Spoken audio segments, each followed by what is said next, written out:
Hi, this is Pat from Tulsa, Oklahoma. I thought I'd show you my organization skills along the same time that I show you my craft room.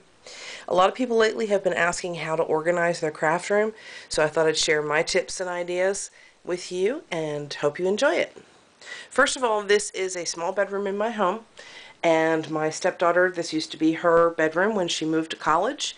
We decided that we were going to go ahead and turn it into my craft room. So basically I started out by painting. I wanted to have bright colors that would inspire me, so I started by putting kind of a sky blue onto the wall, and I just kind of freehand drew, painted down into the wall. So I've got blue, I've got pink, yellows, lavenders, the whole 9 yards all the way around the craft room, topping it off with some really pretty curtains. Even the windowsills are painted. Just to kind of give you an overview here, this is probably the messy corner right now because I haven't exactly decided how I want to set this up. This is my sewing section. I'll probably wind up putting a thread organizer or something above the sewing station or something like that, but I haven't figured out yet how to get my sewing machine into the sewing case, so that's why that sits there. This is a great organization tote that I got a couple of years ago at Walmart, I believe. There's 3 large drawers and 4 smaller drawers.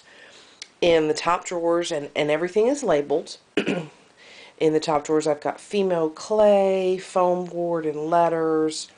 I've got glitter glue and extra glitter that's not necessarily scrapbooking glitter, and fabric paint.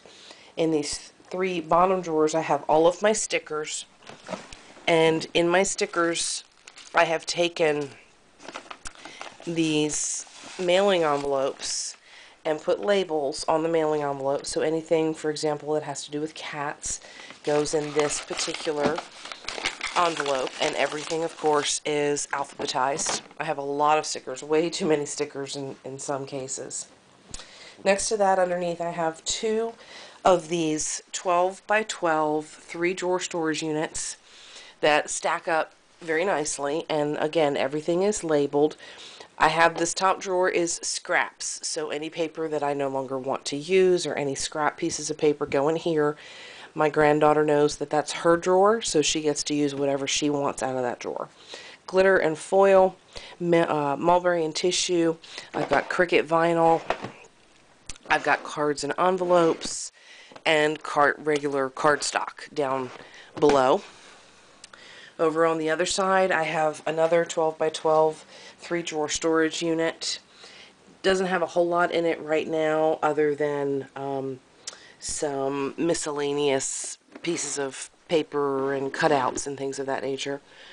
This is a smaller unit that sits right on top of it, easily accessible by just reaching under when I'm sitting here at my desk. I have shrinky dinks and laminating, but mostly I use this to hold my matte stacks of paper so that that's easy to come across.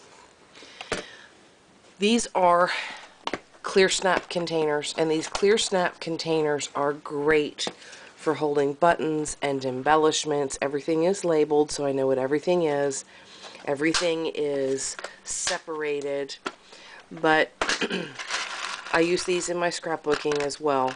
Even though they have their buttons, you can easily cut the backs of those buttons off with scissors and then glue them onto your pages. Makes for a really nice 3-dimensional look.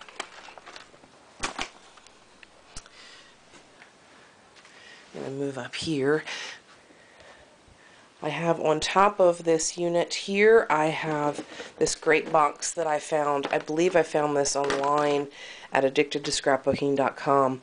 It's specifically made for clear stamps. It's a nice hard, tough type of plastic. It comes with dividers that you can put labels on, or it comes with labels as well. But all of my clear stamps go in here. I even have my little clear stamps in envelopes as well, but I can keep my clear blocks in here and my tacky tape in here, tack and peel in here, so that works out really well. On top of my desk, I have just a regular magazine holder. This holds some of my stencils and some of my other things like that. I've even got some of my quilling in there for right now. Some handmade paper standing right up. Excuse the mess on the desk. I'm right in the middle of a project.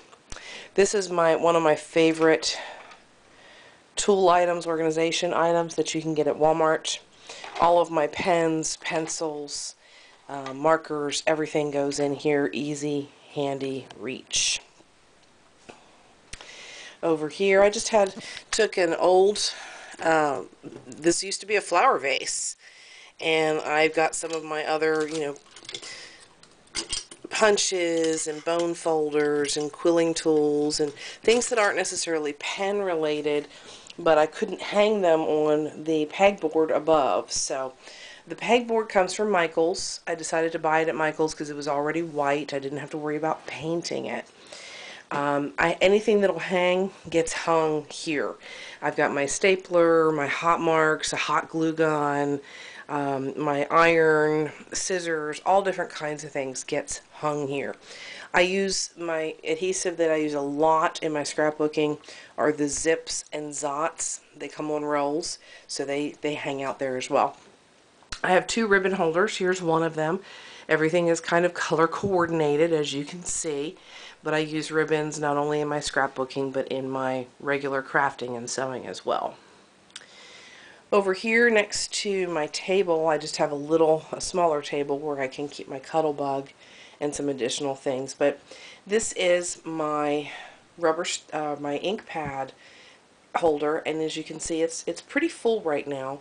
What I've done is taken a marker and written the color of the marker on the side of the ink pads, and I have all of my different ink pads together.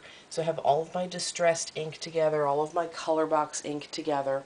Makes it really easy for me to just kind of hone in on a color very, very quickly by doing it that way. On top of that is sitting some of my chalk palettes and some other color box ink pads. This is the embellishment center that you can get at Michael's and some other places now as well. This is great for holding all of those things that you probably would just run out of drawer space for.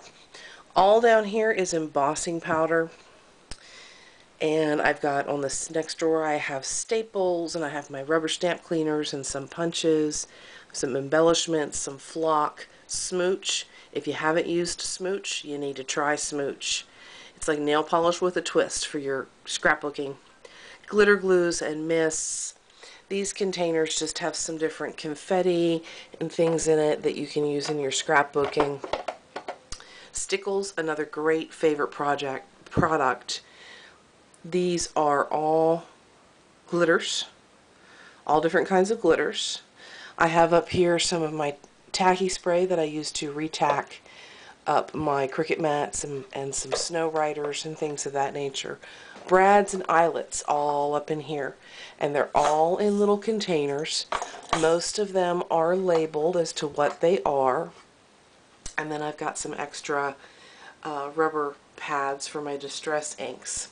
Speaking of distress inks, I took this idea from another stamper where she took a piece of Velcro and put on the wall, and then a small piece of Velcro on the end of the stamp, and that keeps them very handy.